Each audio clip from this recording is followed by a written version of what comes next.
Hi, everybody. Welcome on in. It is our first show on Black History Month. Woohoo! There's a lot going around that we get to talk about. So, welcome on in. Welcome on in.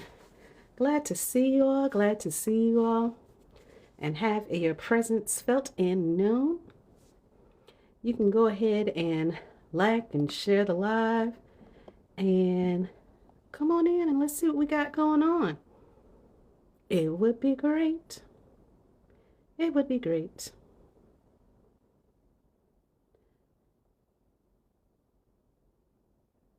Don't forget to like and share to bring more folks in to ask as many questions as possible. And we can go ahead and dive into what's been going on.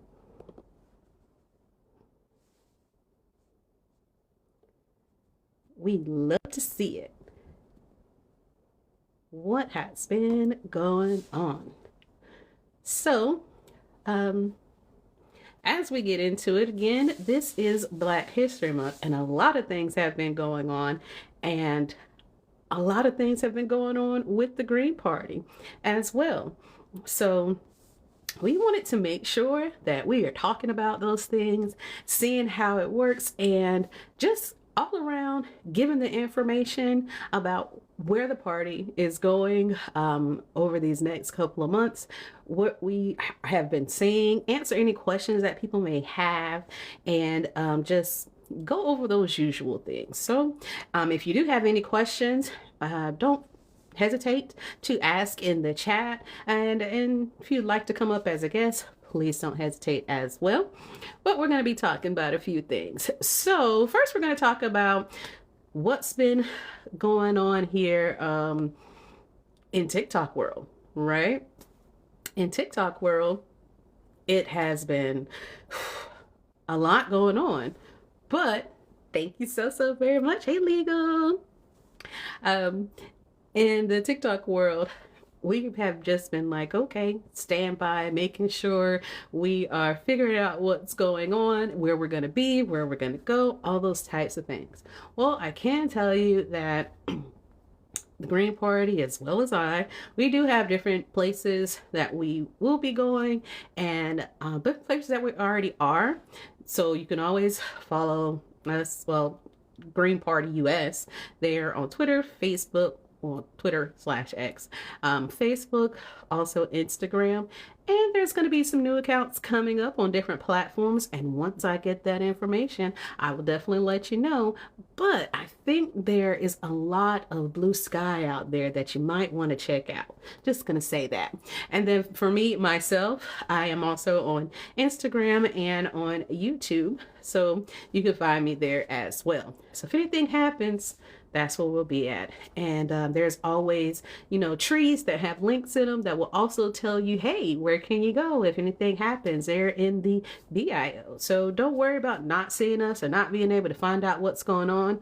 We're going to be here. We're not going anywhere. So just remember that it's all going to be okay no matter what happens, okay? You can get your daily dose of Green Party from somewhere, especially if you are in your state. You can follow your state Green Party, your local chapters or anything like that. Make sure you're getting involved because that's what you want to see. People were saying, oh, we don't see you until every 4 years. Are you following us though? So if you follow us, you'll be able to get more information so that you'll have an idea of what we're doing throughout the year. And that will kind of help you see where we are, what we're doing, and what's going on. And it's always a great thing because the media doesn't cover everybody. People are shadow banned so bad in so many different places. And if you want to know the information, sometimes you got to go directly to the source. So the source is here, the source is there. And if you are working with your state party, you can be the source there as well. So join in and ask as many questions as you need because we want to make sure we are doing better and we are getting out the information to anybody, especially when we have different activities that are going on in different states. if we're having mutual aid events or if we're having just meetups or things like that. We definitely want to make sure everybody's aware of those things. So it's really great if you actually go ahead and follow those things that are going on in your state party so you'll know what's going on locally to you, and you can follow the Green Party US as well as myself. Enough of that. So now it's Black History Month. Woohoo! And as you can see, I have my Michael Dublin t-shirt on because Michael Dublin was, well, he is a Green Party member here in North Carolina, and he ran for a congressional district in the last election. He got a good bit of votes, and we were very proud, very proud. I was actually a campaign manager for his election. Love you, Michael Dublin. We did a wonderful campaign. He ran and got really good endorsements. He was able to have campaign videos that were done by a Green Party member, Ariel, and they were running on YouTube. So he had YouTube ads, and we were out and doing community service such as mutual aid. Michael Dublin's a school teacher, so, you know, we always are looking out for different things. However, we also had Hurricane Helene coming on during that time, so we had 2 mutual aid events that we are originally scheduled to make sure we were giving back to the homeless and to do some food pantry restocks for the winter. And so those events, they turned into helping the Hurricane Helene victims, because we had a lot of things that were going on at that time. And so luckily we were able to get those donations, and we were able to get them to RUMA, which is the Raleigh United Mutual Aid Hub. And so in order to do that, we got all our donations over there, and they were able to get to Western North Carolina where it needed to go so they can get the hurricane aid relief that they needed. And we are continuing to do that. And why am I talking about Michael Dublin? Well, because he is now a part of Black history. He is a Black male candidate who ran for Congress in the North Carolina as a Green Party member. So we have to always remember that Black history is not just the things that we know from way back when. It can be things that are happening right now, such as Hillman Talk. If you haven't heard of Hillman Talk, it's going on right here on TikTok. If you haven't gotten your enrollment, I'm so sorry for you, but I've gotten enrollment in a couple of classes, and I am so excited because we want to learn about things. And learning about Black history is something that everybody should know. Another thing that we had is that we had Butch Ware running as a vice presidential candidate. Now, he's not the first Black male to run as a vice presidential candidate. However, he was the first Muslim American Black male to run for vice presidential candidate for the Green Party. So when I say the Green Party has been making Black history, we have been making Black history. So what we want to do this month as a challenge that I definitely want to put out there to everyone is we want to make sure that the people in your area that you are able to commune with know about what's going on with the Green Party.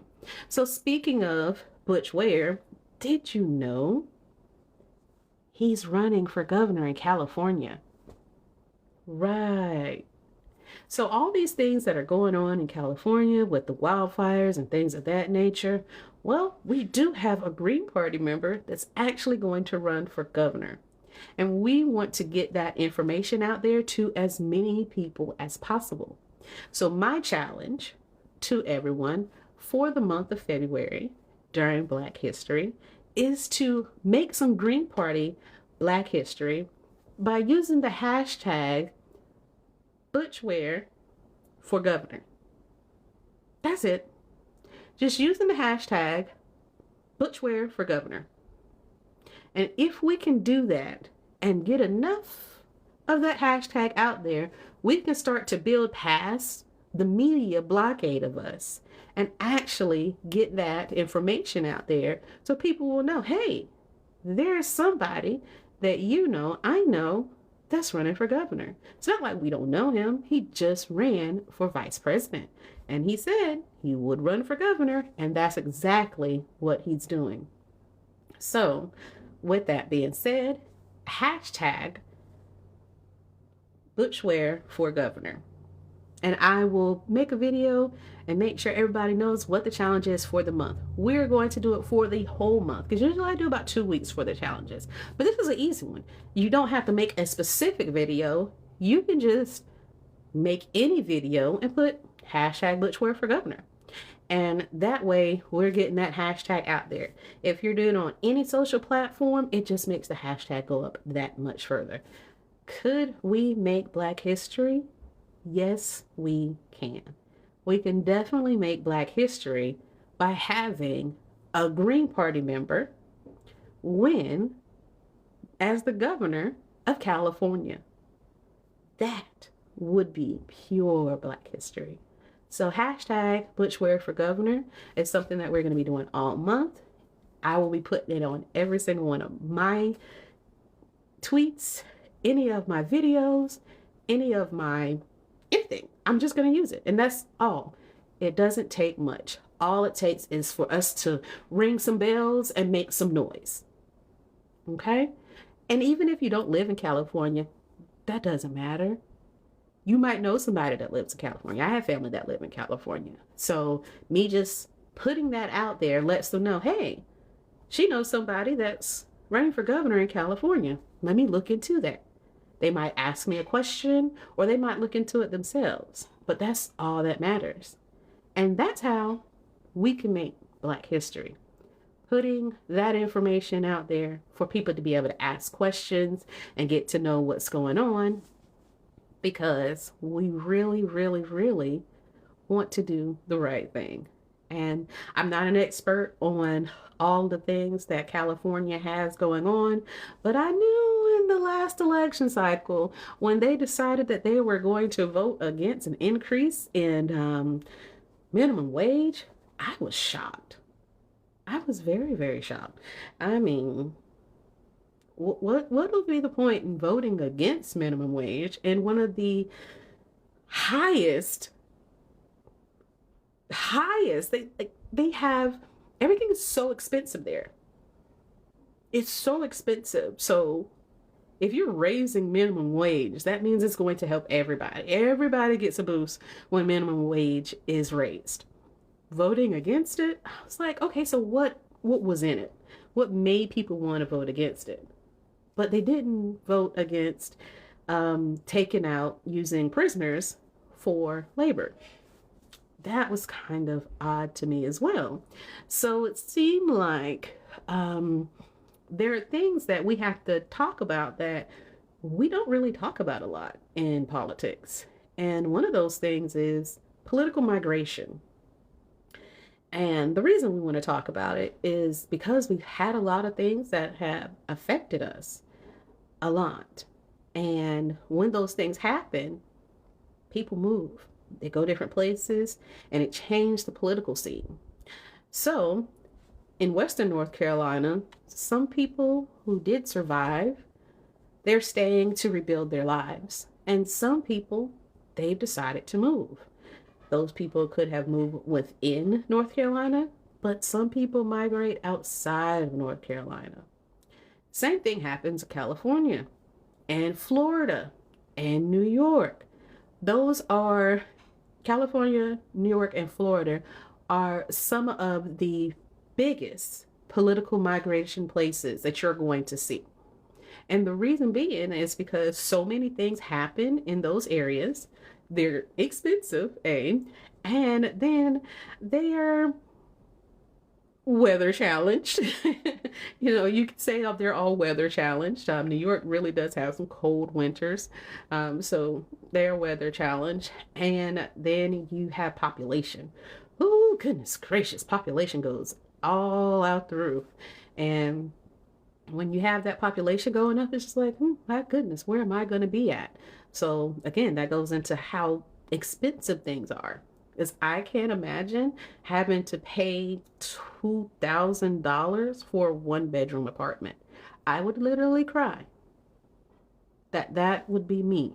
But that's how expensive it is in some places. So when people migrate, they migrate with their politics in mind. And you see different voting styles. And when those different voting styles emerge, you have to think to yourself, what's going on? And some people, they'll say, oh, I'm going to look at this state. It's a red state or a blue state, and I want to go there. Instead of making the change in the state that they actually believe in. I say that because during this past election, we kind of saw something that we didn't expect to see. And although a lot of people say, oh, the Green Party did do this, the Green Party did do that, I'm going to say yet again, with all of the non-duo party votes, so any third party, basically, all of those combined would not have given the Democratic Party the presidency. They still would not have won. So I'm going to go ahead and get that out the way. There's a lot of people say, oh, gosh darn, this is so unrealistic. How did Kamala not win? And they want to blame third parties. And I get it. I get your frustration, and I see exactly what's going on. I got to live in this America just like you do. So I see exactly what's going on, and I understand the frustration behind it.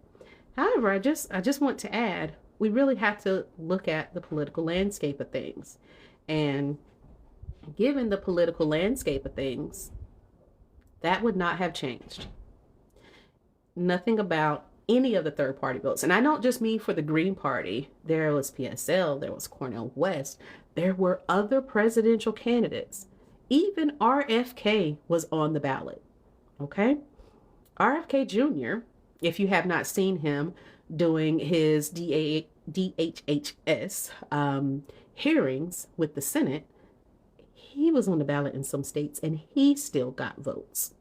So even with those votes combined, it would not have gotten the Democratic Party in the presidency the way that they wanted to have it. So let's not place the blame where it shouldn't be, because that's unfair. And it doesn't do any good for the politics that we are actually seeing. It actually doesn't do any good to actually dispel the myths about what's been really going on. So now that we've gotten that tidbit out of the way, we can say that when political migration happens, you see these things where if you were in a blue state, okay, let's say California. I'm going to go back to California because our great Butch Ware is running for governor there. Hashtag Butch Ware for governor. So if you were in a blue state and it's solidly blue every single year, and you vote for a Republican president. Now we're just talking about the presidency. We're not talking about any other political station. We're just positioned, nothing like that. We're not talking about Congress. We're not talking about state parties, governor, anything like that. We are just talking about the presidency. So if you know that you are in a politically blue state, okay, and you're a Republican,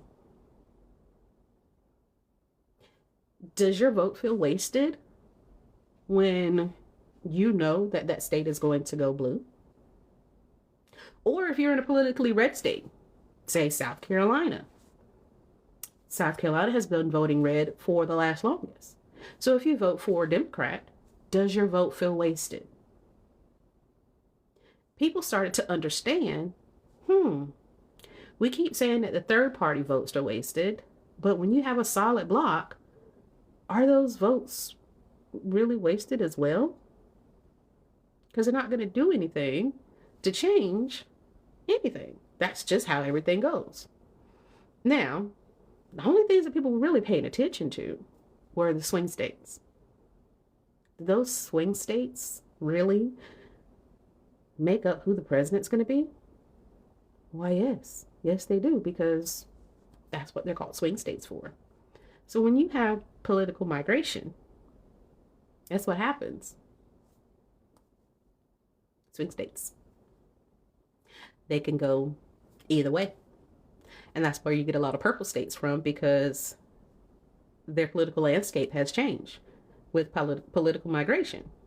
So here in North Carolina, well, overwhelmingly voted for DT for president, but overwhelmingly voted for a Democrat for governor and lieutenant governor and a whole bunch of offices. But mostly for president, they got DT. So how does that happen? Is that a political migration thing? Well, yeah, it is too. But it's also rural areas, and we know that. So you have to look at the landscape of politics. So here's some things that we saw happening. We didn't see enough of for the Green Party, which we wanted to, but we were their largest party. So we are going to take our wins where we can. And that's what I'll say on that. We are the third largest party in the United States after this election. Boom. So that being said, if you're in a typically red state, like South Carolina, for president, and you've been voting blue for president, you know what you could do? I'll tell you. Help a fellow party out by voting for them. They're on your ballot. It's not like a wasted vote, because it's actually helping. And if you actually look at the parties, you might see you like something. So if you are in South Carolina and you're a blue person, you could have voted yellow, green, any of those other things to help them. You know, that keeps ballot access. It helps them get to where they need to go. If you're in a blue state like California and you're a Republican, you vote green, you vote libertarian, you vote whatever, third party, and help them get to where they need to go. Because if you're in that state and you're just voting for what you've always voted for, but your state doesn't change, and we're just talking about the president, how does it stop you, or how is your vote wasted if you vote for a third party? And with that being said, you start to learn about these parties, know if they're on your ballot and if they have ballot access, and know that you have other options out there. California has some of the most elected Green Party members in the United States. So it's not like they're not out there doing their thing. I'm just saying. So we have to give the boost where we can, and that's one of them. And that's an easy thing to do. I'm not saying anything about the swing states because I can't tell you. I live in a swing state too. So I can't tell you if you're in a swing state how that would work. You have to vote your values, vote your choices. However, if you're not in a swing state, you could help another party out and actually learn something. And that's always a wonderful thing. That's what we want to do. And we can move forward by doing those things. So if you have not connected with your state Green Party yet, what are you doing? Why not? Connect with your state Green Party.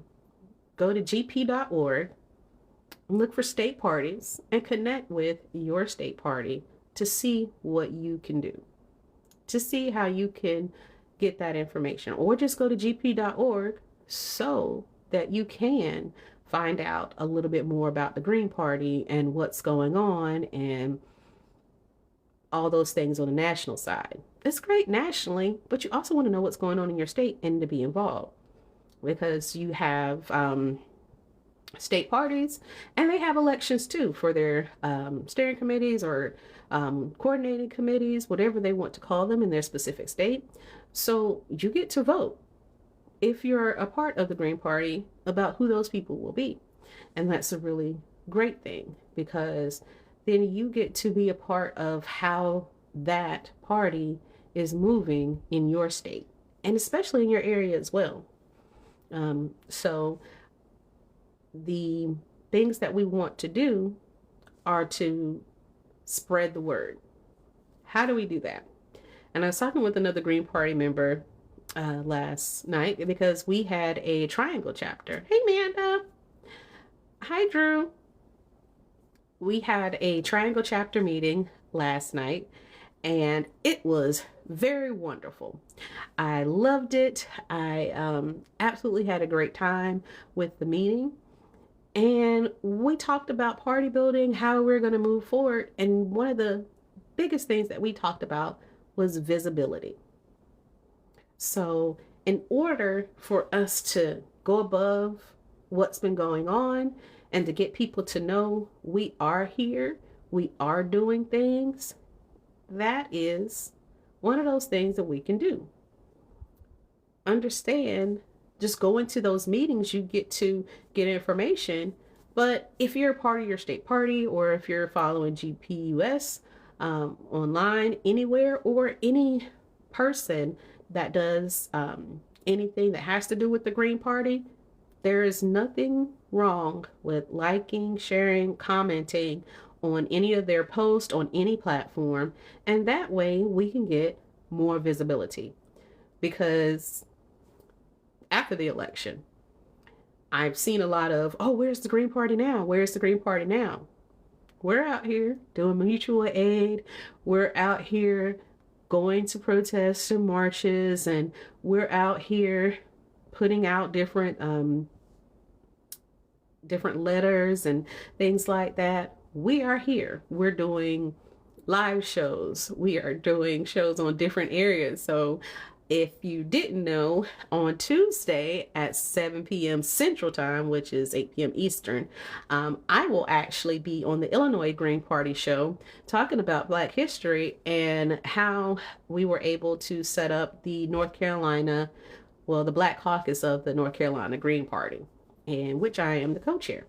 So we actually do have different things going on. The Illinois Green Party does this every Tuesday. So there are things out there. We can promote that. And that's going to be on, I believe, Facebook and Twitter, if not Instagram as well. But I know it's on YouTube too. So it's the Illinois Green Party. Look it up. You're going to see me on Tuesday, 8 p.m. Eastern, 7 p.m. Central. And we'll be talking about a lot of different things for our Black history, including the fact that we are trying to get that information out there about hashtag Butchwear for Governor. See, I put that in there. Doesn't take a lot. So we are out there doing things. We just need other people to help out that process, so people know that we're there, because mainstream media has not covered anything about what we're doing. I've seen well, Jill Stein is not here and those things like that. Well, she was out there January 20th. She's been still out there doing different things. Butch Ware is out there running for governor. We have everybody that has done something, still doing something right now. It's just that the media focus is shifting. So when media focus shift, we have to follow what we used to talk about, and that's word of mouth. So right now, we're word of mouthing our way up to the top. That's basically what happens every political season. They talk about us for like 2 seconds as a spoiler campaign, and we don't get that much. This year, we finally got an ad against us. Hey, moving on up in the world.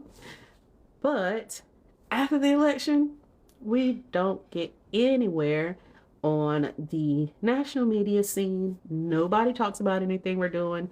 Nobody talks about the fact that we are still running campaigns. Nobody talks about, any of the seats that we have actually won. So, we have mayors, we have city council members, we have board of education members. We have a lot of different members in the Green Party that have one locally. A lot of people say, oh, you don't run local campaigns, but we do. So we need you to boost that information. Make sure that everyone is getting that information. Hey, New York. Hi, Mark. And hi, Denise. Hi, user. Okay. Um, Nice to see you all in here. And so we just have to make sure that we just build back up from where we were, because that's exactly how it happens. They talk about us, and then as soon as the election goes away, boom, we're back down to having to get that word of mouth back out there again to get those social medias moving. And then sometimes they talk about us on the national news, but other than that, it is just us. And we're trying to put the information out there as much as possible. So we need to have people that engage. And that is if you want to know what's going on. Go to a meeting. Ask questions. Like I got right up here. Ask me questions. Because if you have questions, I want to answer them for you. I want to let you know that we are actually doing things all the time. It doesn't stop. But it starts with visibility, because if we're having meetings and we're putting stuff out on social media, nobody is sharing it, how are they going to know? And another thing, people say, well, email me. I have about 70 unopened emails right now. I know, I'm ashamed. Oh my gosh. I'm so sorry. However, that can be a thing. People don't open the emails until after the event. Or social media suppresses stuff so much, people don't even see it until after the event. So they're like, oh my gosh, I would have came if I saw it. What can you do about that at that point in time? All you can do is say, okay, well, I'll send you the information for the next event and hope that they come. So there are a lot of times that we talk about how we can move forward. And that is one of the best things. Because during this, what we talked about, the political migration, if people are moving and changing the landscape of your state, you want to know. You want to know what's going on. We've seen a lot of people unregistered as Republicans and Democrats, and they're not necessarily registering with the party. But what does that tell you? It tells you their frustration is there. So if there is frustration there, then they are looking for something. Hi, Effie. Hi, teacher. And if people are looking for something, let's help them find it. Hi, Patrona. And if we're helping them find it, that just means sharing the information out, making sure you get that information. Hi, Jesse. So we want to make sure that, even this live that we're on right now, you can share the live, like the live. And that helps people say, hey, there's something going on that I might need to see. Hi, user. And if they have questions, they can definitely ask. So that's a part of how we get that information out. Because shadow banning is real. It really is. And we all know that. And we also know that I'm the worst person to make social media posts all the time. So in that way, sometimes I'm like, okay, I'm going to be here at 6. Don't forget. And that's about how it goes. But I am here at 6 all the time because I want to make sure you're getting the information that you deserve. So I have some tea if you're ready. Now, we have started talking about what we're going to do for our annual meeting this year. And I had some things thinking about, like, let's change it up. Let's do something different. Now, one of the things that I was thinking about doing is classes. And I got that thought from Him and Talk. So Sometimes we do things like have conversations about different things that are going on in the world or different things like that. But I had an idea about classes because I'm on social media. Hi, Kroger Betty. And I don't know everything. I could not tell you how to, I did do a lot of different things, but I could use some help to get it. So, what are some, thank you so much. It is a long time, I know. Um, so, I was like, what are some of the classes that we can have? And one of them that I thought about was how to post on social media on the different platforms and also how to do graphics. If you would like that information, give me a green heart in the chat. Dib said, hey there, thanks for doing the things you do. It's crazy out here. Yep, Dib, you're right. It is, and I thank you so much because it is a mess, but hey, this place is our mess. So we have to do our part to get it together. So yeah, thank you for coming. I really appreciate it. Yep, green heart. See, this is what I'm talking about. I would like to see some classes that would be able to help everyone who goes to these annual meetings. I want to do the socializing part. You know, we can socialize. I'm very happy to socialize with everybody. Social hour is great. But I also want to learn something. And when I'm talking about learning something, I'm not even just talking about social media.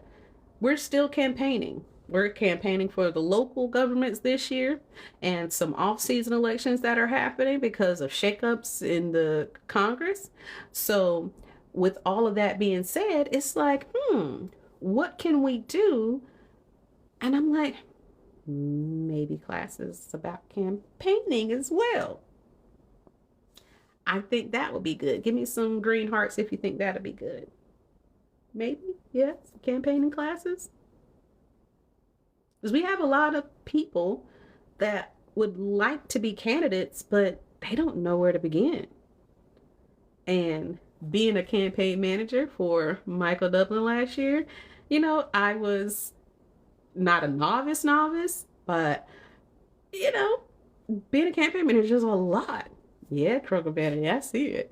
Hi, North Stars. Dib says, I'll be honest, South Florida Greens having a hard time getting candidates. Florida has really got us nuts.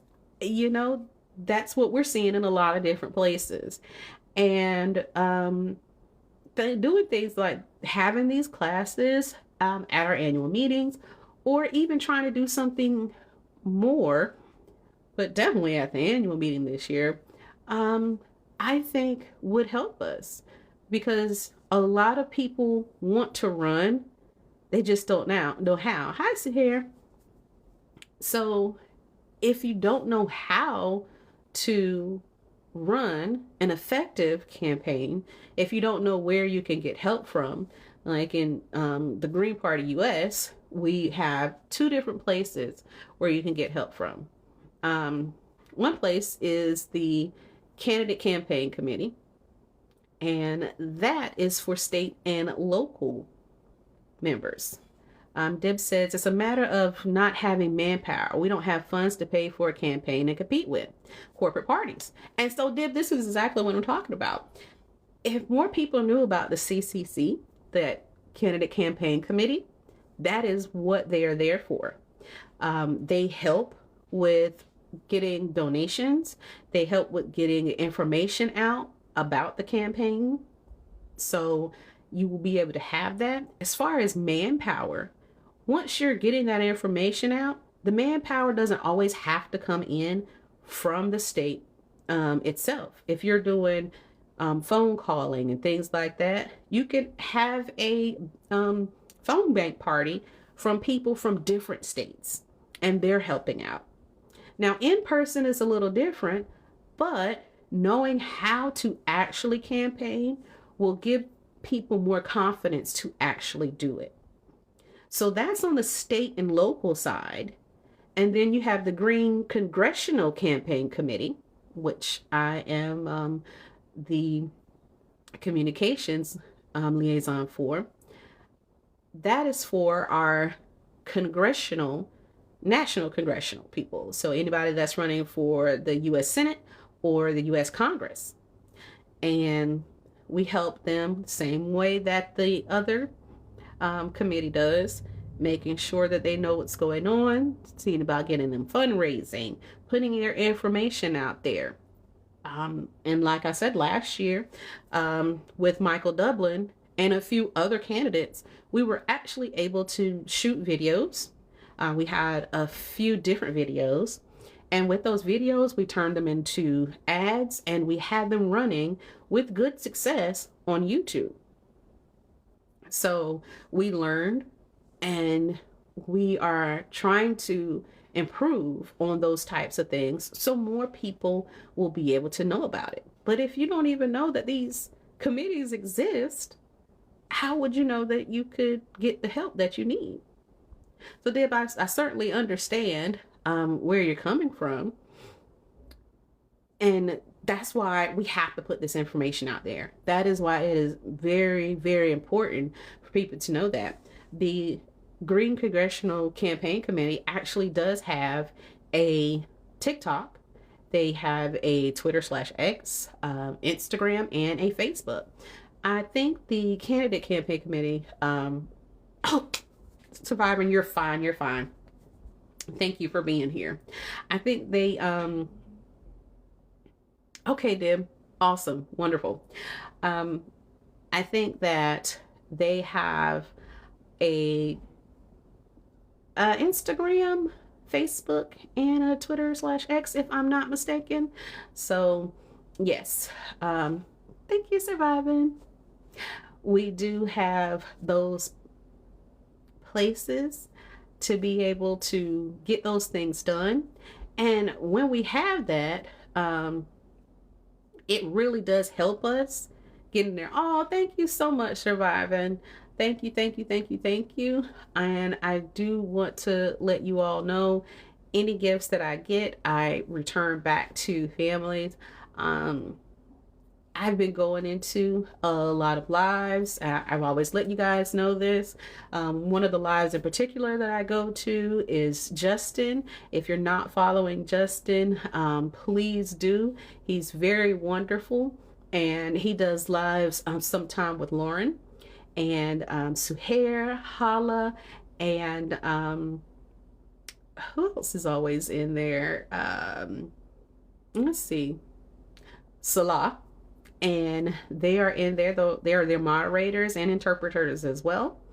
And they have people up mainly from Palestine, but they also do allow people from other oppressed places to come up, and they try to make sure they get gifts up to 1K, which allows them, you know, to be able to get some help and relief for the things that they need. Thank you so much for all this gifting. Hey, Jimmy, what up, greenies? I love it. So those are some of the people that I follow. Like I said, Justin, Lauren, Salah, Suhair, and Hala. I follow them. And go on Justin's live. He usually does his live from 10 p.m. until sometimes we go over the 12 p.m. mark, but they just try to get those families so that they can have something in the areas that they're in.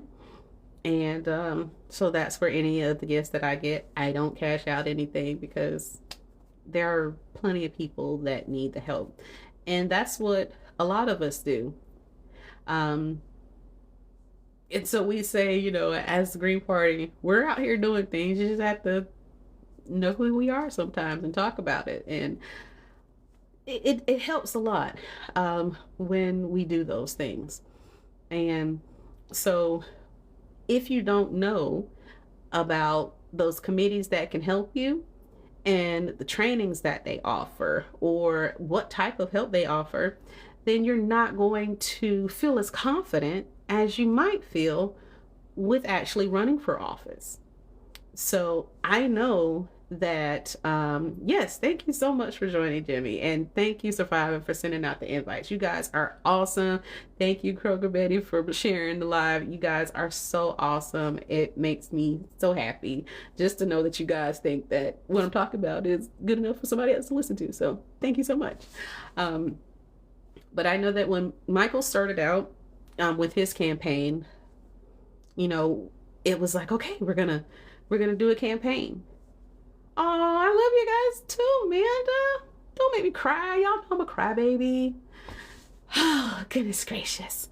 So we do we said, okay, what can we do? And then we found out, yep, it's the Green Fam over here. That's right.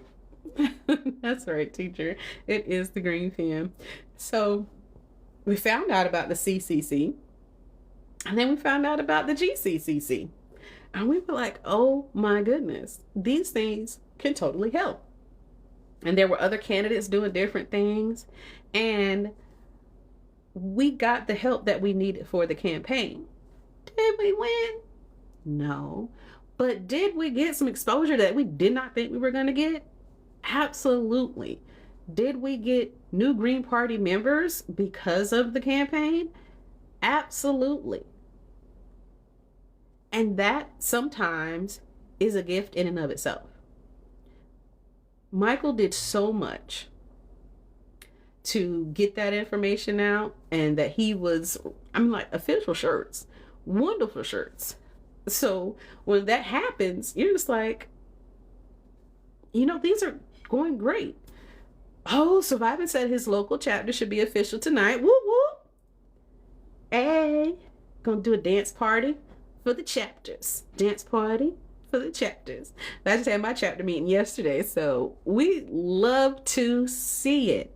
I'm talking about love to see it. When you have that change happening, when you have that growth, when you have those people coming in to actually put in the work and say, let's get this Green Party going, that is what we all love to see. It's just like, hey, it's a spark. And sometimes that's all it takes. And that's when we're talking about, when we're talking about political migration and we're talking about word of mouth, that media drops for us, but we don't stop working. So putting that information out there, got my local chapter up and running. Woo, woo. Hashtag Butch Ware for governor. See what I'm saying? Sometimes that's all it takes. Sometimes that's really all it takes. Just putting that information out there. Sometimes a simple hashtag can make a difference.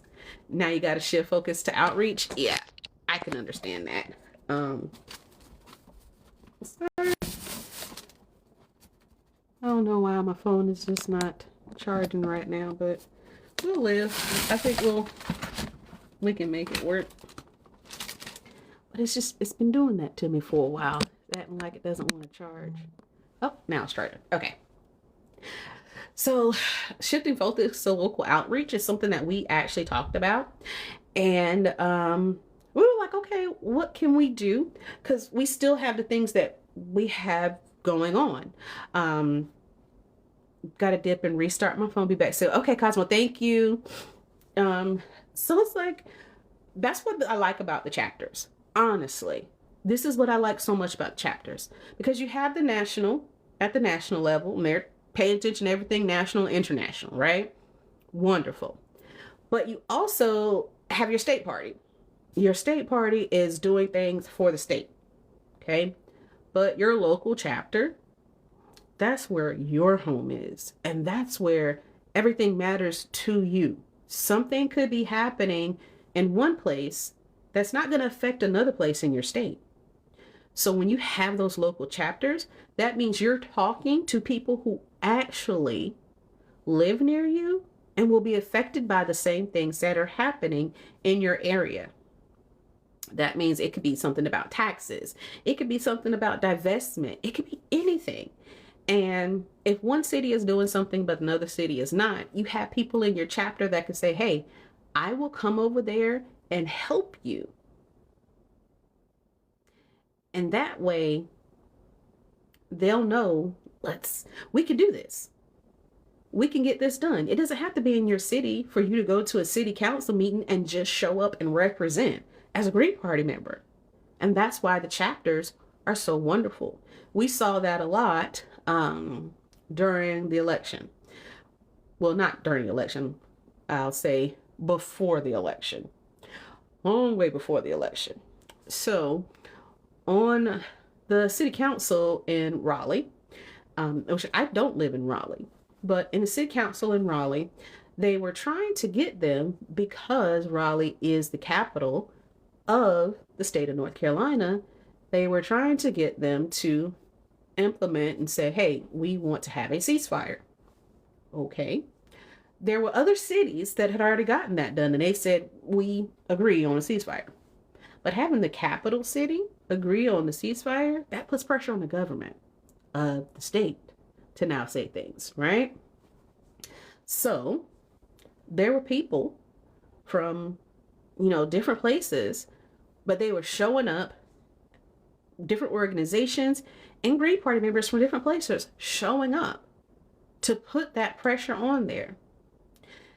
Now, what that got us was a couple of city council members that did agree. And it helped to get those council members to agree. What the problem was, they wouldn't even put it up for a vote. So people had to keep going and keep going and keep going. And you got to get information from other state parties, like what you can bring into a city council meeting. Because a lot of people don't know, you want to hold up a sign or make noise or do different things like that in a city council meeting. Not all places are going to allow you to do certain things.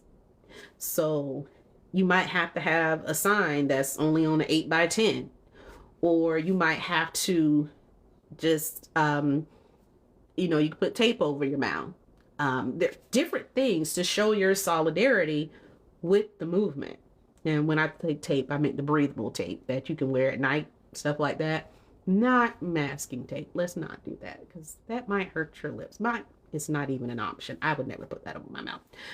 But breathable tape. I just want to put that out there, FYI. But anything to be representative of something. It could be something as simple as wearing the same color shirt, or wearing the kufiya if you're talking about Palestine, or like the breathable tape thing that I was talking about that represents what's going on in Congo and Sudan. There are so many different ways that you could actually make a wave with the people in your local area, because right now, for this upcoming election, most people are doing the local elections. So what is happening in your local area that you want people to know about? That is the biggest part of it. What do you want people to know about? And a lot of places, like I talked about political migration, we also have to have that conversation about immigration. And this is a bigger part of what I wanted to talk about tonight. Because it being Black History Month and different things, a lot of people think that immigration only hurts one type of group. And that would be people from Mexico. I'm not sure why people actually think that, but immigration actually does affect a lot of people. And when I know we talked about ice cream trucks last Sunday, but I just want to remind you guys that these ice cream trucks, they do not have a care about person, place, time, anything. If they're coming, they are coming. Okay? So when we talk about being safe from the ice cream trucks for our lactose intolerant friends, we can't just talk about people from south of the border. We have to talk about everybody. And so one of the things that I always tell people is to not ask someone their immigration status. as an comrade or accomplice, if you want to say that, because the term allyship, I think, has been worn out. Yeah. As a comrade or accomplice, I don't need to know your immigration status to be able to work with you to get whatever you need to get done. Um, so, speaking on those terms, if you're not going to your city council meetings at least once a quarter, I would say at least once a quarter, or watching it on TV if you can, they do, do it live. That is something that we really need to start getting into. Because if we want to know what we can do to help us out locally, how are we going to know that if we're not even watching what our city council is doing? I say that because there are certain powers that the city council votes for and gives itself sometimes. And that could be power to override what the people want. There was a baseball field that was put in Fayetteville, North Carolina. People didn't ask for that. People didn't want it. The team hasn't even won anything. It's a big expense. Why is there a baseball field? Okay. I was like, what's going on? And it needs me to do the verification thing. Okay. So I did it. I verified. Now, so with the baseball field, we got parking downtown, but you have to pay for parking. Downtown is it's just a mess. And then the thing that hurt the most was that they wanted to change Murchison Road. Now, if you know anything about Fayetteville, North Carolina, you also know that it is the home of the sister home, I'd say, to Fort Liberty, which is an Army base. And, Fort Liberty has a lot of things that go on there. And living in a military town is very different from living in a civilian place. Okay? If you've never lived in a military town, I can't even explain it to you. It is just different. Very different. I mean, I know lots of places offer military discounts, but it's a whole different ballgame when you live in a military town. So, Murchison Road is historically a majority Black community. It is just one road. And in that area around it, they just call it the Merc. On the Merc, that's Murchison Road. They call it the Merc. Anywhere around there, oh, you going to the Merc? That's what it is. On that same, area is Fayetteville State University. Fayetteville State University is a historically Black college university. It's HBCU. So from the baseball field going down past Fayetteville State University all the way to the highway is how they would be able to get to the baseball stadium, right? Again, civilians didn't vote on this one. That was all the city. So they decided, well, we have to clean up the Merc now because, we got people coming in to see these baseball games. Well, people did not like that. The people did not like that. But it wasn't until somebody went to a city council meeting and said, hey, this is what they're talking about doing. Did y'all know that? It wasn't until somebody actually went to a city council meeting that they were able to find out they were actually trying to change the name of the road. I mean, they were trying to do everything. They took out some of the stores that had been in that area since before I was born. And my mom used to work at Fayetteville State. So with my mom working at Fayetteville State, I've been around that area mostly all my life. I was there to see a lot of things happen. So you get to feel the changes over time, but it's still a historic part of the city. People come in and they're like, oh, that's Vietnam. And anytime somebody comes in Fort Liberty, they get told, don't go down to Merc. It's called Vietnam. Don't go this place or that place. And that is a military town. That's how it works everywhere. If you are going to go to any base, doesn't matter what branch, they're going to tell you all about these things about the city that you're going to live in. And unfortunately, the Merc has a bad name. However, it is still some place where people live. They have community. They do things with their community to be able to organize. And when you take that away from them, just because you feel like the city needs to clean up the area so that people will feel more comfortable to go to a baseball field that the city didn't ask for, that we foot the bill for in our taxes, yeah, it changes things. So when we say, what are we going to do locally? What do we do locally? Hi, Shiny. I missed you. Hi, Koya. Hi. I'm glad you guys are here. More green fam. I love it. I love it. So we talk about these things because the local things are what's going to affect you first. And we're talking about the judges. We're talking about the city council. We're talking about all those things. So those local things matter. Okay, what type of mutual aid do we need here, right? When you're in your local area, you know, you might have a certain community that doesn't get more than another community gets. And I'm going to say this till I am blue in the face. There is no place that should not be doing some type of mutual aid that involves disabled people.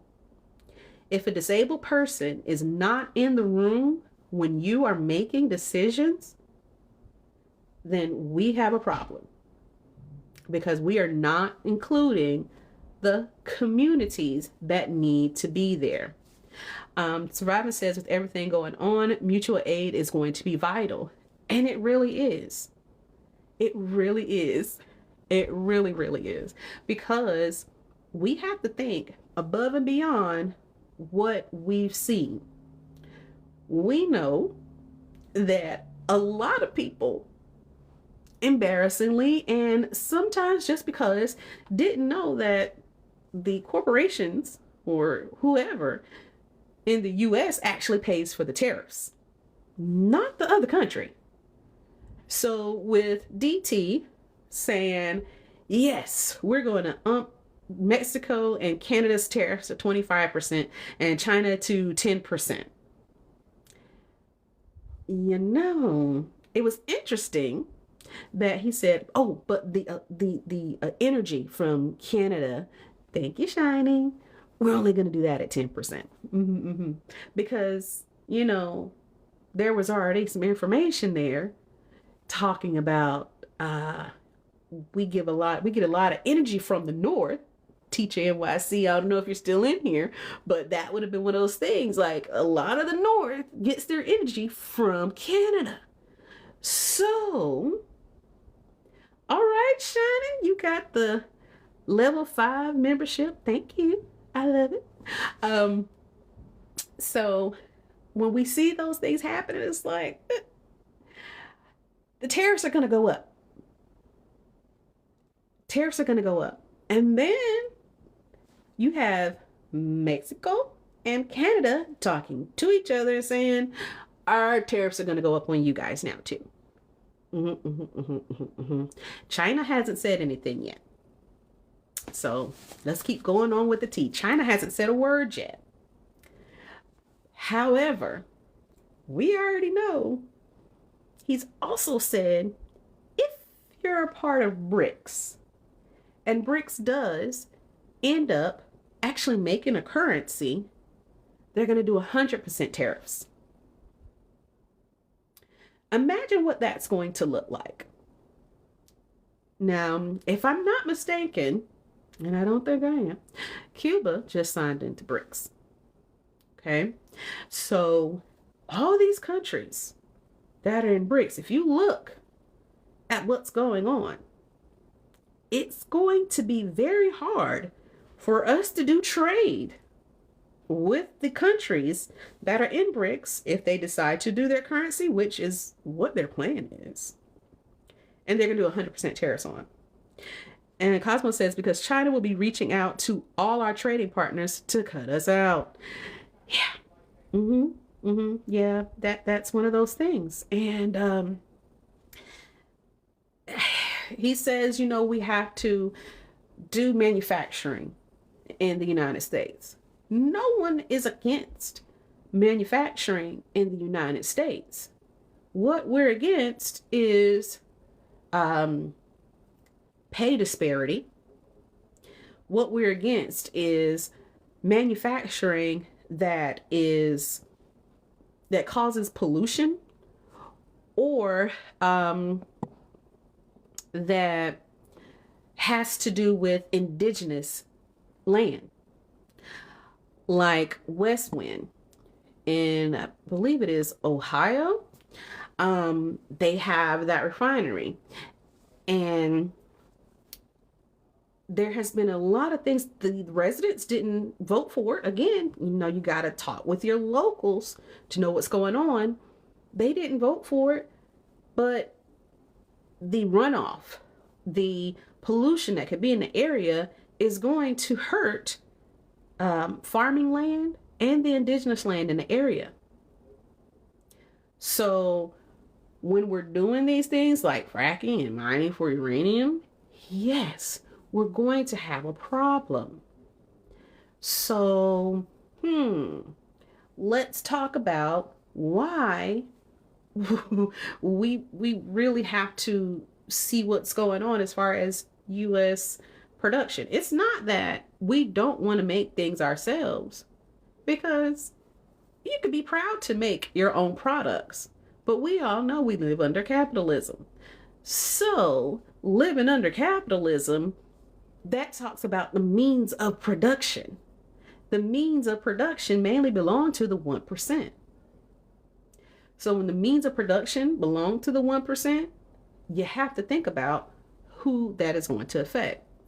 Cosmo said the goal is to drive well into a third world country.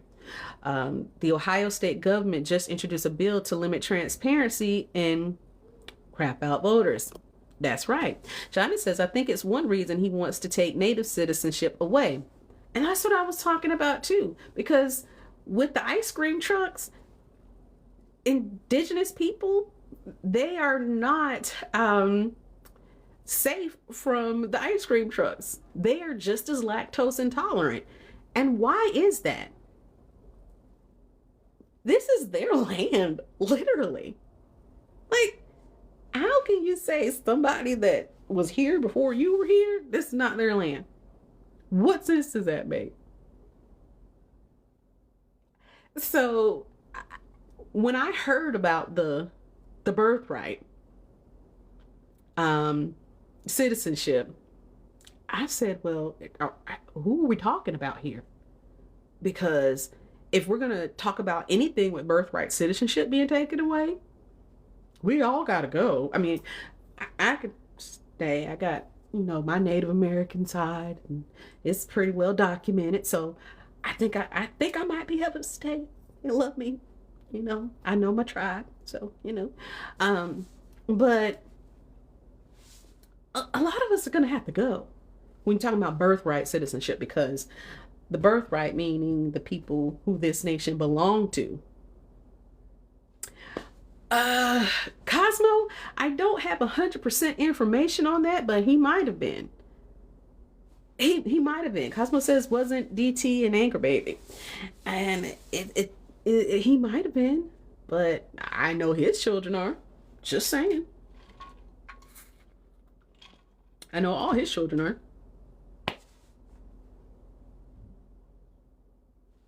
Can anybody say anything different? I mean, if he's taking birthright away, all his children are. So I think that's why they put that stipulation in there about, oh, you had to be married to, that person or another, because he didn't want his own kids being, victims of the ice cream truck, because they would be. It's the truth. It's honestly the truth. So when we're talking about these things, what's going on locally it does have its effect on the way up. So that's why we had to groundswell and make noise from the chapters to the state to the national. We have to make noise. The media is not going to cover us. DT was the anchor husband as well. Yes, he was the anchor husband as well. So he's anchoring a tight ship there, and we can see what has happened because of that. We can definitely see what has happened because of that. We just need to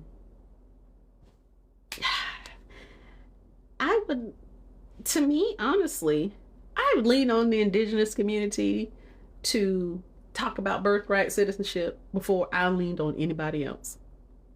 Because how are you going to have that conversation? Just like I said, you cannot have a conversation about things that are going on unless you have a disabled person in the room. You do not get to talk about citizenship. You do not get to talk about land rights if you don't talk to the indigenous community. This is literally their land. No one gets to take that away from them. So if you don't have an indigenous leader in that room, that is a colonizer spirit. That is not a unifying spirit. You're welcome, Shining Water. You're so welcome. So we really have to make sure we are making those people see we got to get our voices out there. Koya says that ism at this level towards indigenous people is mind-blowing. Yep, truly colonizer mentality. It is. Because how can you get mad about people for being where they're at? I hear a lot of people talking about, oh, well, now, since everything's going on, I'm going to go to another country and live, blah, blah, blah. Okay. And I've even thought about dual citizenship, But the one thing I said is, what I won't do is leave this indigenous community without support. I am here without asking to be here. They're here on their land without asking everybody else to be here. So the least I can do is not leave them without support. So until the indigenous people say America is great again and it's Turtle Island, until the indigenous people say Turtle Island is great again, I have no business talking about anything else. Okay? Cosmo said they're making that argument since people started mentioning that Mexicans are indigenous. And they are. Have you seen some places, down south that look like this? They are. Proto said grass is greener where we water it. Absolutely. Absolutely. And that's why we can't leave and not participate. We always have to be here. We always have to support each other because these are the exact things that make the difference in how we move forward. You cannot say that I am an accomplice or a comrade if you are not willing to be there at every single level. And if I am going to say I am a proud member of the indigenous community, how would I look by leaving them to defend themselves against the colonizers who did these atrocious things to them in the first place? So I won't be leaving. I'm going to stay here and continue to fight through what is going on. And the Green Party is a great place for me to be able to do that. Shining Water says all of Turtle Island was full of nothing but natives, so everyone south of the border who's ANC. Yep. Cosmo says California, Texas, New Mexico, Arizona, all were Mexico. So, if you look at the real history instead of what is the whitewash history, you will know exactly what's going on. Ancestors have been here from the invasion are in fact natives. Yes, they are. They absolutely are. And you can't call it anything else but an invasion. I mean, we could say, other words that TikTok don't want us to say, but invasion is probably the best word for it. Yes. Nobody is illegal on stolen land, says Cosmo, and you are absolutely correct. And that's why I said we cannot give up. When we are talking about these things, we have to make sure, do you know somebody who you can talk to be able to get this information on how to be of assistance? If you don't, you need to reach out. If you don't know anybody in the indigenous community, start reaching out. There are lots of indigenous communities in the area. If you don't know somebody in the disabled community, I'm pretty sure that there is at least one person in your circle who is disabled. And if you don't know that they're disabled, that should tell you a lot of things. Some people don't like to talk about it, but there are lots of types of different disabilities. Some of them are seen and some of them are unseen. But as you get to know somebody, they're going to tell you, hey, this is something that I got going on with myself. I got a lot of anxiety. Well, that's a disability. Some people don't talk about it because they are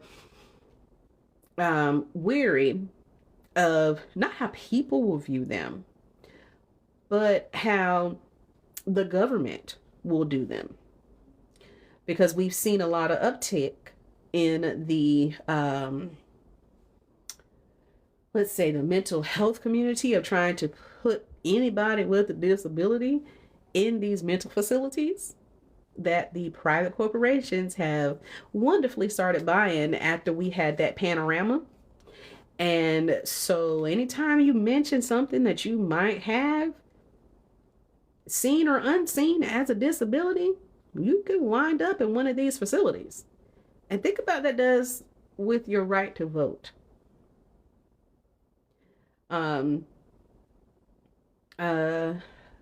Cosmo says, wasn't sure about Oklahoma, Colorado, Nevada. And Shining Water says, wasn't sure about what exactly. Maybe I know. Okay.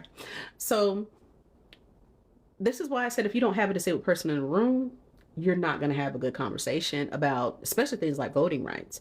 There are many different things that have people not being able to do certain things with voting. If you take all voting down to just one day, that might very well hinder somebody that's disabled from being able to vote.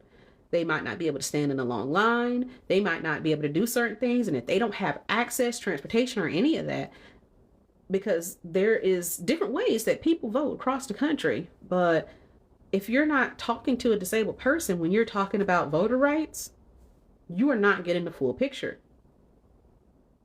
So you can imagine, okay, there's going to be a very big difference in a nonverbal person that needs assistance with voting versus a person that has social anxiety and doesn't want to be around a lot of people. Quaya says, we all owe your people gratitude of allowing us here. That was to Shining Water. And Shining Water also said, OMG, don't go. I've been in a nursing home. They tried to hold me hostage. I can hear that too. I can hear that too. Yeah. It does happen. So they're privatized. A lot of them have been privatized and people are not talking about it enough. So when we talk about having these local conversations, let's talk about getting people in the room that really need to have the conversations and get their voice heard. And if they can't be in the room, hey, get a piece of paper, get a pen, write it down, and you be their advocate. That's how it works. Shining Water says, $7,000 a month they didn't want to lose. Wow. Wow. That's unfortunately how it is going. We had the disability law and they weren't even allowed in public. until about the 60s. Uh, Jay Fitz still says, imagine the difference in an election if people in prison could vote. And that is something that we don't think about either. I do know that we've been talking about having a caucus where we can have people that have been incarcerated and have done their time being able to get their voter rights. There are some states that allow it. There are some states that don't. Pierce says, "Hi, friends. Just popping for a bit, but wants to say hello." Hi, Pierce. Um, Felons can vote in those states again, and there are lots of things that can happen. However, we still have to remember some people that are just sitting there in jail or prison that couldn't pay their Shadow Winter, that could not pay their bond or bail or whatever the case may be, and they might not have even done anything. Like they might have had a back light out of their car or something like that, or their registration lapsed and they're in prison and they can't pay the $2,000 bond to get out. So it's election time and they can't vote. That's in some states. It's just like that.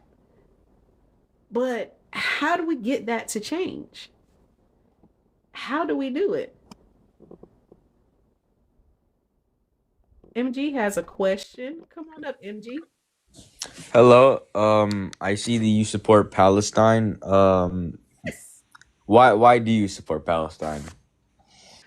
Well, personally, for me, I can tell you why I do support Palestine. My dad was born in 1934, and he grew up heavily involved in lots of different things, doing political things all of his life, mutual aid, community work. And when I was growing up, he told me about what was going on in Palestine and South Africa and apartheid states. And he told me that he wanted to see a Palestine like it was when he was born in 1934. So I support Palestine because I know what the Palestinians have gone through, and I know that I want to continue the work that my father did to ensure that the Palestinians have the rights that they deserve. So your father went there in the 1930s. So that was No, when I was the born in 1934. so when did he go there? My dad never been to Palestine. He Or talked to a lot of people that have been to Palestine. I mean, depends on what time you're talking about. Like pre 1948, it was a British mandate. So there hasn't been a Palestinian state like with the government. If you're talking about a people, then that's different. But yeah, I mean, like Palestine, like the new identity was like it's only like 1964 is when it was starting to get recognized as a modern identity. There were people that lived in Palestine, a British mandate, but like these group of people, like this is very new. So that's the That was for the whole world, MG. The what? entire world. Nationalism for the whole world was new. Okay, but then if you're gonna claim there was a national or there's even an identity, So uh, Bethlehem. I apologize for cutting you off, man, but it's fine. Bethlehem's been around forever. Yeah, the word comes bet from house in Hebrew. Yeah, Lechem. Jerusalem's been around forever, and these people are indigenous from 6,000 years back. I'm telling Six you that thousand. all of these, even Nablus, is what the Romans called it Neapolis. This is like Roman colonialism. So when you're talking about Bethlehem, this is literally a Hebrew. It derives from Hebrew roots. Like bet is comes from a house, which is bait, and lechem is bread. So the house of bread. So all of Yeah, but these why ancient. does that colonial past matter? Why does it Well, What do matter you to I'm you? going to ask you a The question here. I'm going to the ask you a question indigenous here. people have been there for 6,000 years. Who are the? So Sorry. we're in the United States, right, of America. We're in the United States of America, but we all know that this was originally Turtle Island, and these states didn't have these names. Africa was not the continent. Africa, all of these things that have these names, plenty of African countries didn't have those names. There are more people in certain places in Africa that speak French than in France. So when we're talking about the names of places and all of those identity politics of it, does it really matter in the context of colonialism and the context of being indigenous to a land?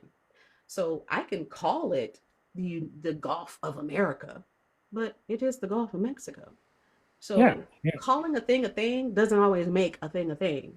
But Well, Palestinians, who are the Beautifully indigenous? put. Palestine has always been there. That Beautifully put. area Yeah. is what it is. And they did have Jewish people there. They Right. had Muslim people there. They had Christian people all living in peace and harmony. Yeah, So yeah. The Oh, term if South you have a Africa, if you're the term South Africa is very, very, very new. But there have been white Boers there for centuries, and African Americans from the dawn of time. so, who are the indigenous people of the land of Israel or Eretz Israel? Wait, whoa, whoa, there's whoa, whoa, whoa! no The indigenous people of the land of Israel are the Canaanite Palestinians. You said the key word Wait, here. You wait. said So, the key word here. Koya. You said So, indigenous peoples. Now, Koya. Okay, thank you. remember that the people No, of Israel. No, dude, I'm just getting some clarity from you, right? yeah. You said the indigenous people of Israel.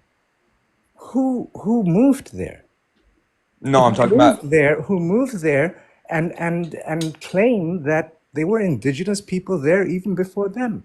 Well, Those were Koya. the Wait, indigenous Koya. people. If you're saying that a Palestinian is a Canaanite, so do you know the timeline? Like the Canaanites were the first inhabitants of the land, and then after there was a few regions: the Philistines, the Kingdom of Israel, and then the Kingdom of Judah.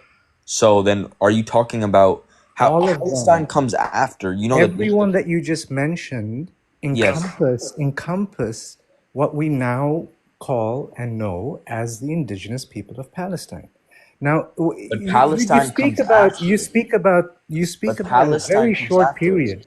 You brought up a very, very, very short period But of Koya, 200 you don't years understand how either you're a of Canaanite. an existence of a people called Koya, Judeans. you're ignoring the fact. So No, it's no, you mentioned no, no, no. Judeans. I'm getting clarity Koya, on whether it's you Canaan. understand It's Canaan, and then it's who the you're talking kingdoms. about. So You're talking about a 200 Palestine year, comes after. my Either dude. you're a Canaanite, you're a Palestinian. You said Palestine comes you after. said the indigenous people of Judea. That is a contradiction in terms. That is a contradiction in terms by all understandings. They moved there. Even I'm sorry, then, Corey. I'm not laughing at you. yeah, I'm I literally know. surviving. I'm No, literally I know. surviving. I know. He ran away. No, he didn't run away. Survivor said, cut. Okay, fair enough. I mean, that's Survivor said, fair because not in this house. when Thank you. people start talking about ancient history to justify something that's happening in present times, it's a little strange. It is You know? strange. What I find fascinating is we're finally realizing that even the way that the history is phrased is completely wrong. I mean, if he's going to bring up Judea, he cannot say the indigenous people that were there for 200 to 250 years and that's it. Yeah. I mean, it was absolute barbaric that they were kicked out by the Romans, but by the Romans, by Europeans, I mean, all the atrocities in that land can be related back mostly to the Europeans, not the indigenous peoples It's that are the only peoples that actually still hold the DNA of the people of Judea are the Canaanites, 80% of them. Yeah. And when we start going into those places, you have to try to see where somebody is coming from. If they're coming from a place where they're trying to learn, it's one thing. But if they're coming from a place where they're not willing to listen and talk about it, they're a disruptor and a distraction. And so I don't want anybody to think, hey, we're just over here cutting people off when they're trying to talk. When you're having a conversation with somebody, you're learning, you're listening, you're getting information, and we like to learn, we like to listen, we like to get information, just like I was talking about. If you don't have an indigenous person in the room, if you don't have a disabled person in the room, you're not getting everything you need. So when you have somebody coming up and they're just like boom, boom, boom, boom, boom, it wasn't about anything else but the fact that you have this information. Why am I supporting Palestine? I told you why I'm supporting Palestine, and that's where we go from there. Um, and Koya was right. There were a lot of things that were just like, okay, why are you going back here to talk about this? It makes sense, but right now, in the present sense, without anything that's going on, without my father's past, without anything else, what I can tell you is what's happening in Palestine is wrong. If I didn't know anything but what I see today on TV, just today, I could still tell you without having historical context of anything that this does not need to happen to any people. It does not need to happen to the people in Congo, Sudan, Haiti, Hawaii. Nobody deserves this type of treatment.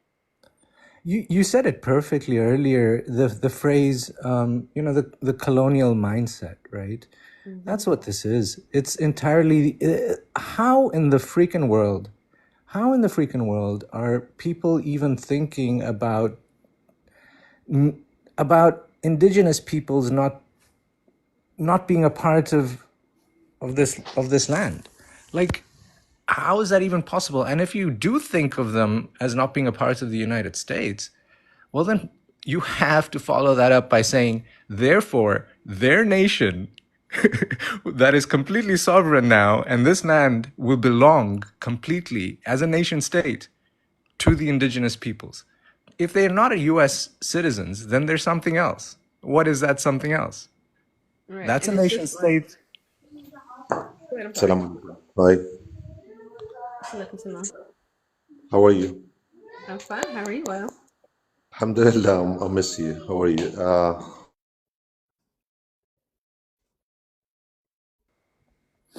Salam, dude.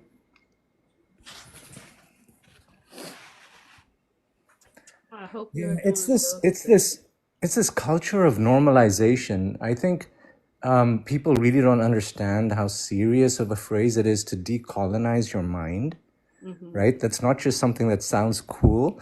It's an actual request. It's a genuine request to people to think outside of the propaganda and the normalization of the normalization of bigotry Mm-hmm. of all these different types that we should be able to understand as Americans now quite easily, but we don't because uh, we're so propagandized to Right. think that we make statements all the time, and our politicians do, that are the same as the same justifications that people in the 15th and 16th century would make. Right. Now, it's mind blowing. Literally, the 15th and 16th century mentality is still right. Yeah. And the thing that and the reason I said we need to have indigenous people in the room is because when we're talking about citizenship, we talked about it a little bit earlier. There's a lot of blood quantity talk when you talk about citizenship and things like that. And we know that here in America, it's a big old melting pot, you know. So when you're talking about blood quantity, that's not where we need to go with a lot of things, especially during the apartheid when we're talking about Jim Crow laws and the one drop rule and things all like that. Blood quantity has there's certain ways to look at it, but also on the other hand, look, you have to really say indigenous people, the indigenous people, and just continue to put that information out there. The indigenous people, like YL, he is from Palestine, and we do here in our lives have people that come up and they do still need our help. So if you have any extra feelings, Green sister, it's okay. I'm not here for help. Actually, I'm better. I'm okay financially. I'm out okay, of Gaza. Yeah, yeah. I'm he out of said, Gaza. Yeah, thank okay, you very much. I'm you're I'm welcome. just trying my best to enlighten people with what is going on the ground. As a Gazan who left Gaza, before 7 months, I'm in Egypt now, Okay. so I'm trying my best to just deliver their voices, my people voices. I still have my entire family back home in Gaza, so Yeah. this is exactly what I'm doing. I'm trying my best to, amplifying the voices of my people who were just being, and me actually among them, were just, let me just talk about the last 17 years, not, more than this. All of these, the entire of these 17 years, I've lived the most miserable life that anyone can ever live, guys. And not only me, the whole population of 2 and 2.3 million will have, forced to live in an open air prison, be seized all the time, controlled all the time by the other part. And you can just imagine that we have got electricity for almost 8 hours a day. They are preventing our, the great engine of the, that is responsible to distributing electricity by different, actually different aspect. They preventing the right equipment to enhance this power engine. And even the water, we have water for only 4 hours every 7 days. You can just imagine that. So I don't know. Still, we have, according to this G-side that happened to my people, and all the houses are just been demolished or at least destroyed. Among those houses, of course, there was my house, my own house, and my family house also. It's a disastrous situation, and nowadays I've heard Trump that is speaking about something related to evacuate my people out of Gaza. Hmm. It's insane, guys. It's insane, and no one is do. There's no one do something to prevent that happening. Actually, because okay, so what do you need the people? How the people should stuck to their lands without helping them, without opening the borders and the cross borders to get some trucks and to strengthen the existence of those people on their ground.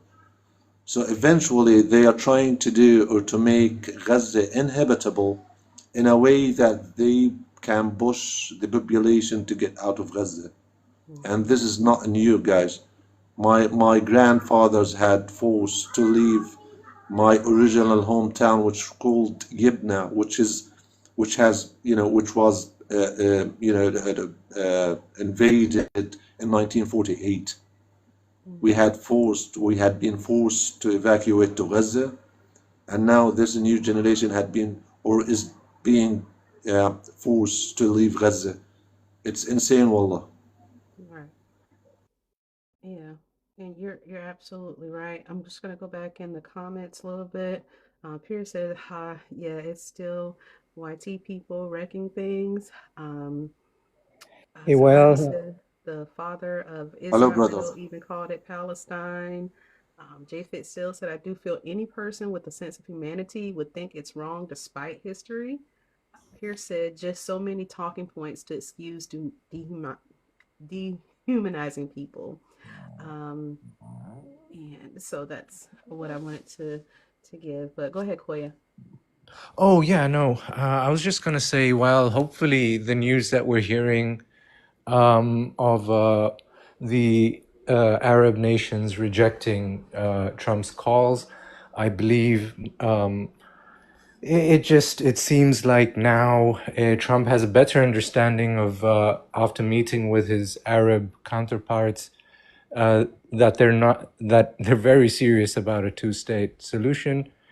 It's going to be very curious to see what happens after Shaitan Yahu comes here this week. He's visiting the United States, I believe, this week, and some people are actually like John Mearsheimer. If you're familiar with John Mearsheimer, he's actually predicting that possibly Trump wants to have a very serious one-on-one talk about the future of Palestine.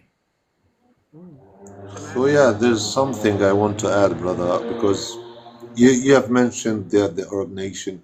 I can see that you are talking about particularly Egypt and Jordan. Hmm. But frankly saying, brother, as I'm a part of this, cause, and I know how things are being run, even under the table or above the table. When Hmm. you are just saying no without making any further steps, practical steps, that is not good. That means that there is a complicit under the table.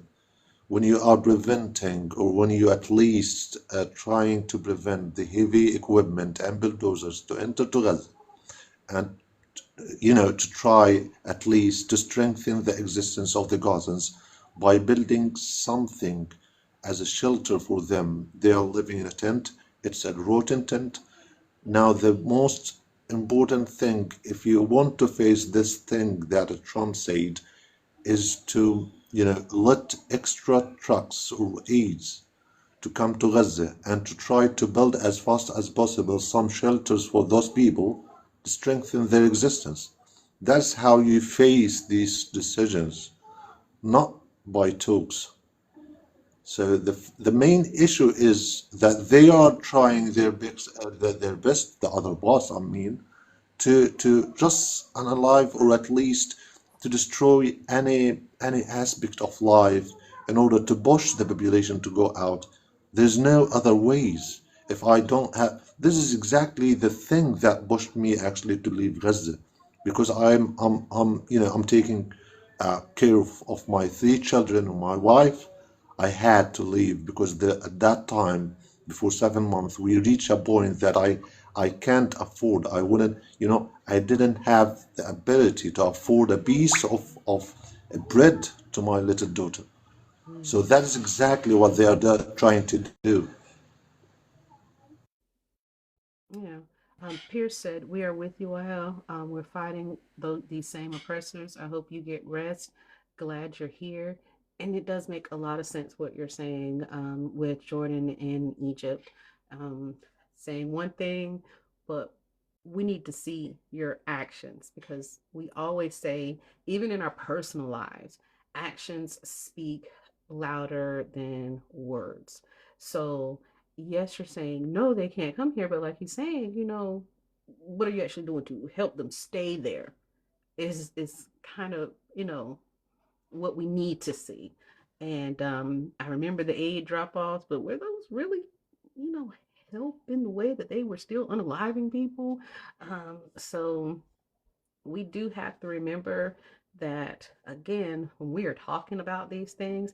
And well, thank you so much for coming in and giving us your perspective, because this is what we mean by saying you have to have that indigenous voice in the room. When we're talking about apartheid, both Wayo and Koya can give you more information about that, being from Gaza and South Africa, than I could, being from North Carolina.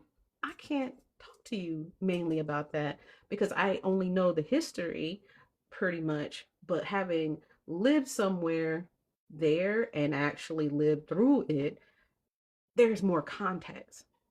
So when we're saying have the people in the room that you need to talk to, especially at the local level, at your state level, every single way, this is what we mean. Because even with trying to get people out, there was an issue with other countries accepting disabled cousins. And how does that help? There are always issues with a disabled person when they are trying to go to another country. A lot of people do not accept them there. A lot of countries are like, no, you're disabled, you can't come. Um, and especially when there is a time of unrest, there is really hard for people to get out when they're going through these things. So we have to push for the voices of the people that need it the most. And this is what encompasses these things in, and I'm going to say it, in the Green Party, in all the walks of things that we do, this is where it's coming from. Pierce says, speaking of getting your voice heard, I'm working on setting up letter writing workshops again soon because Pierce is awesome.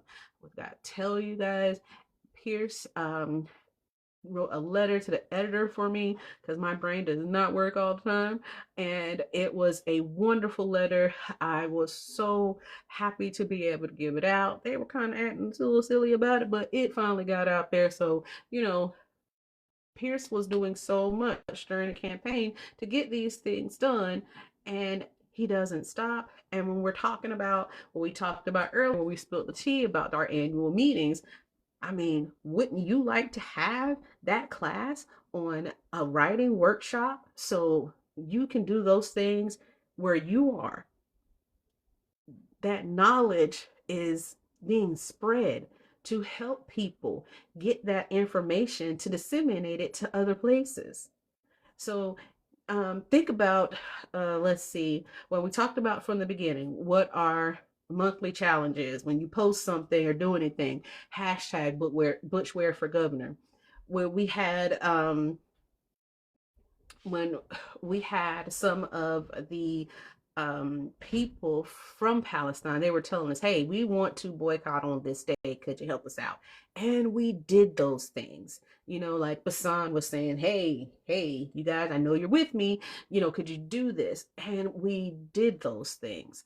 Following the BDS movement. If you're not following the BDS movement, please do so. It is BDS movement, and I think it is the most strategic way to get our message out. We talk about things a lot in the way of, oh, well, they did this and I don't want to support this, and they did that, I don't want to support that.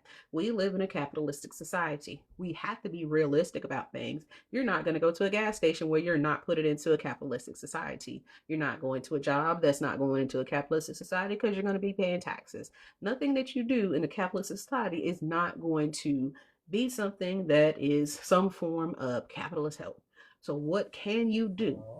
You can follow an already established BDS movement that has different ways to tell you, hey, we can boycott these people, put pressure on these people, or we can do something else here.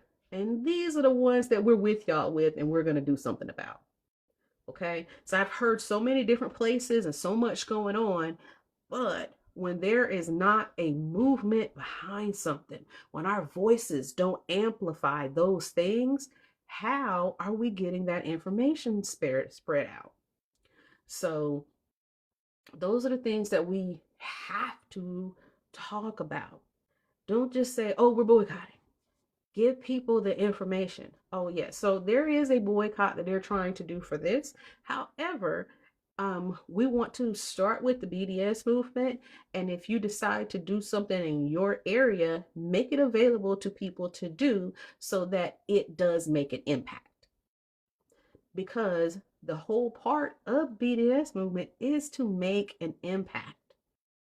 And it tells you exactly how. And it has those things that allow us to see exactly how it impacts them.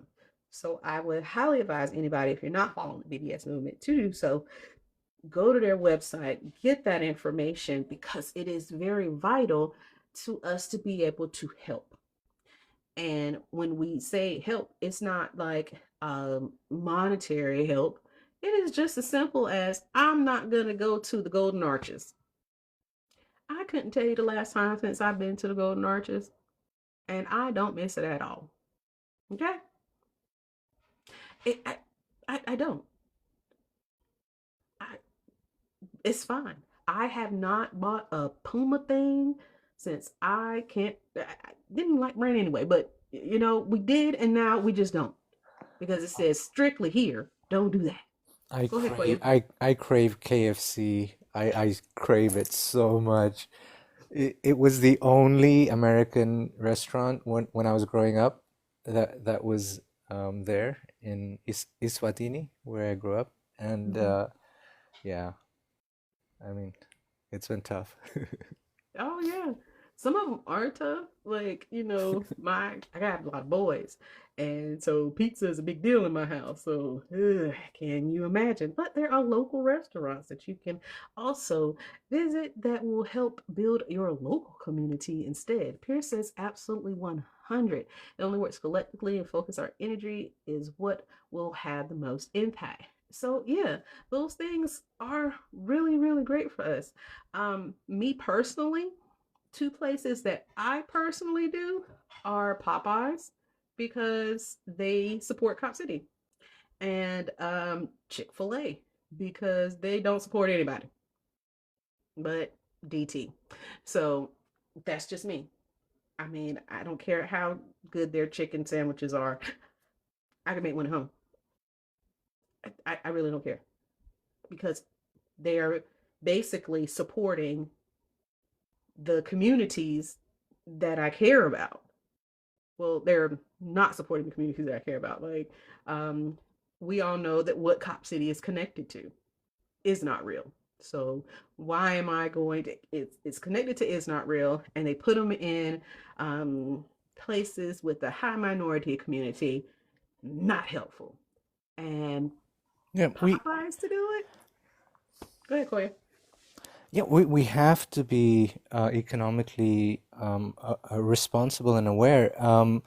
Eh, just the fact that um, one of the world's richest men, after he made a public tweet about clearly being anti-Semitic and pro neo-Nazi, Mm-hmm. eventually ends up becoming the richest man in the world. Shortly after that, and I'm seeing his vehicles everywhere, and I'm like, do you?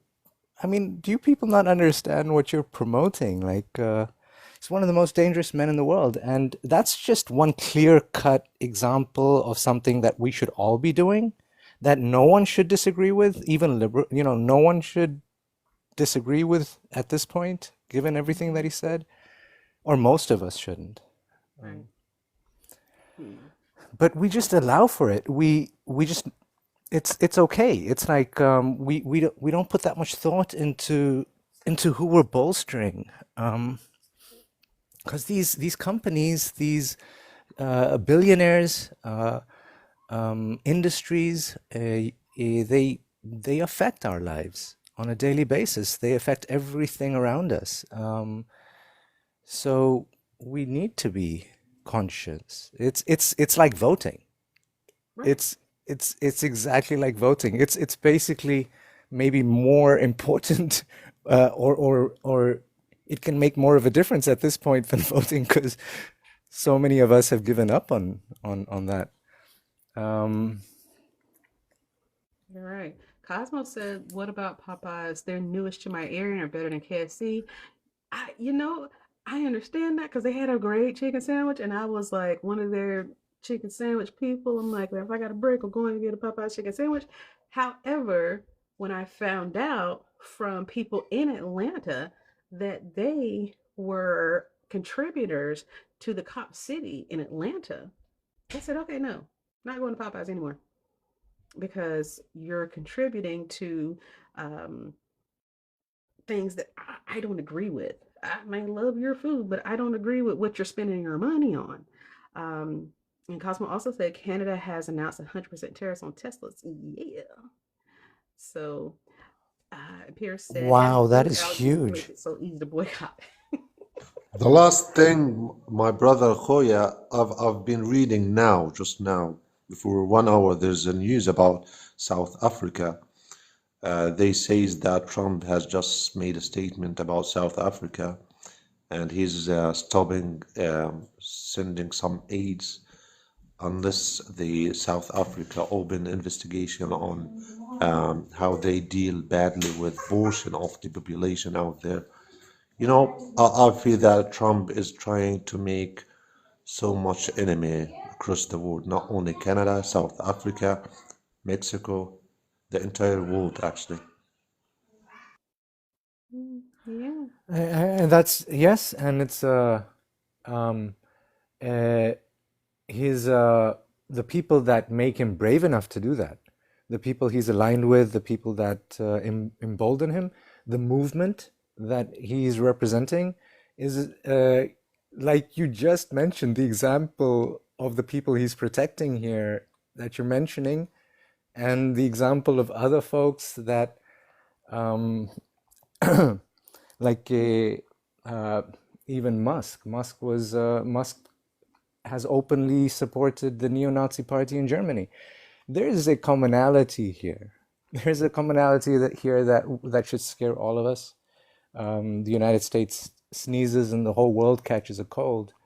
Um, and this is not the kind of cold you want to catch Mhm. right now. Very, very dangerous times. Yeah, like the whole, oh, we've been sending all these condoms to Gaza and we're gonna stop doing that. I was like scratching my head, like y'all are trying to make us look like the most unreal country in the world.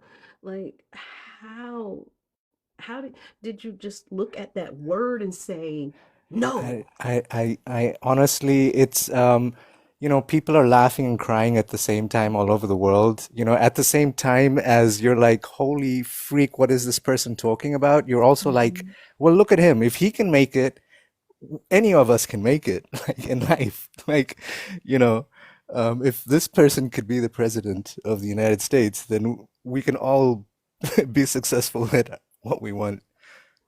Yeah, because I mean, he won, he lost, and then he came back. It's like the underdog. He is the world's underdog for the worst type of people. And it's like, oh my gosh, the fascists, or whatever country they're invested. That's what Cosmo said. And yes, uh, I'm just like, how do we manage to deal in these places where um, it doesn't even make sense how you're figuring these things out? Pierce says it's absurd for sure. We're all nervous, laughing, but I think it's going to get more somber soon. I think, this is why having these conversations are important. This is why making sure you have people in the room with you who can talk about the situation with the experience is important, and also ensuring that we're reaching out in our local areas, starting from the bottom and going up, amplifying a voice. If you see a video from somebody that needs help, share and repost. It doesn't cost you anything. um Cosmo says, please don't denigrate my favorite childhood cartoon by associating with that one. I'm sorry. I'm sorry. I love you. But we um it, it is a trying time out here. It really is. And sometimes you laugh till you cry, and sometimes you cry until you laugh. It just depends on what is going on. All we can do is ensure that we are being there for each other. If you don't know your neighbor today, know your neighbor tomorrow. If you don't know what's happening on in your local community today, find out what's happening tomorrow, because there might be a time where we don't have internet. How are you going to talk to anybody? Check on anybody? We need to really start thinking about these things. Cosmo also said, just remember, kids, yes, teens don't require an electric grid. Whew, that is very true. And that was another thing. I was like, I saw something about Japan having these little plates that they step on and they make electricity. And I was like, are y'all living in a different century than we are? Because I guarantee you, if we had those plates in New York City, they would energize the whole world. Just having people walk across plates to get energy. New York wouldn't even need, you wouldn't even have a energy bill in New York just because you're walking. So, and that would make people actually want to exercise more by going out to walk, because not only am I walking for my health, I'm also walking so I don't have to pay an electricity bill. Well, let me just run 5 miles today. You know what I'm saying? So, do your part, get things done. That's how I see it. And so, if we're not taking from these places to say, how can we do better? We are, like DT was saying, that they were, um, getting that we're their welfare children or whatever, or they're our welfare children because, they are getting all this money from our imports and exports. And I'm like, dude, we we really are a third world country. Um, Here in this scenario. You can't even deal with homelessness here. You can't deal with pay disparity here. You can't deal with anything here. You have too much going on. There's a pothole in every other street I go on, and nobody's paying for my tires. So I'm just saying, like, you can't call anybody else a welfare state when you are getting so much from these other countries. At 31% of the imports are coming from these countries. Who is the real welfare state here? Because, I mean, if we weren't getting it, how are we going to get it? Just saying. And you owe too much money to certain places to be saying that. That's just my personal opinion. Always my personal opinion. Um, You know, I went to a pro-immigration rally today, oh, and the amount of kafiyas I saw there was very heartening. That people are that comfortable to go out and you know show solidarity. People were taking pictures with Palestinian and Mexican flags together. It was so nice to see that. yeah. So things have changed. I mean, things have changed. We people are more aware now of how we need to unite and empathize, because we can empathize on so much and relate to each other in so many ways. And we've suffered from the same things, colonialism, basically. We're still battling colonialism, all of us. Yeah, Clay, you just said something that made me like, okay, so people are saying, where do we want to go? What are we doing? And visibility is one thing, getting our information out there, but maybe visibility with empathy is the best way to approach everything because, yes, we want to get our information out there. However, we need to ensure to be empathetic to the communities that we're reaching because if not, are we any different from the uniparty? I kind of want to speak on that because it's something that I'm noticing as I'm trying to organize an initiative in my area. Sorry. I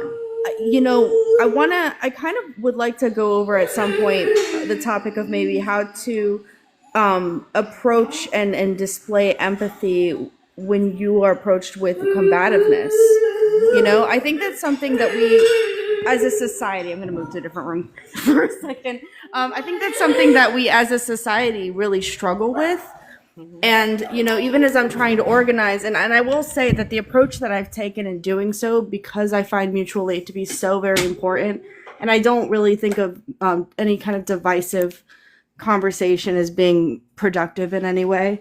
So I'm trying to approach it without that. And I've noticed on the app that I'm using to try to get people to collectivize locally that there are a lot of people who are making posts about being afraid about the condition of our country, which I had not seen up until this last couple of days, really, Mm-hmm. on that particular platform. So I was kind of surprised to see that. And I decided to speak to it, not by addressing anything specific, but just addressing the nature of fear and saying that one of the ways that we can try to do something about that fear is by collectivizing and, contributing to this mutual aid coalition that, I really hope that we do build. And I will say it's been rough because I'm not really getting a lot of response, like meaningful response, engaging response. And there's been one comment so far, and it dove right into well, what are people afraid of? And the way that they were asking that question, I had the intuitive feeling that they were like kind of poo-pooing the fact that people were afraid right now. And I was like, I'm not going to touch that. You know what I mean? So like, it's like when it gets to that point in the conversation where you can tell that like somebody's about to try to be combative. I think one of the things that I want to work on personally is trying to figure out how to continue the conversations that need to be had without engaging with the combativeness, kind of like working around it. Does that make Yeah, sense? absolutely. And we can definitely talk about that and have that as a topic. We can do it next week. Let me read some of the things that were in the comment section.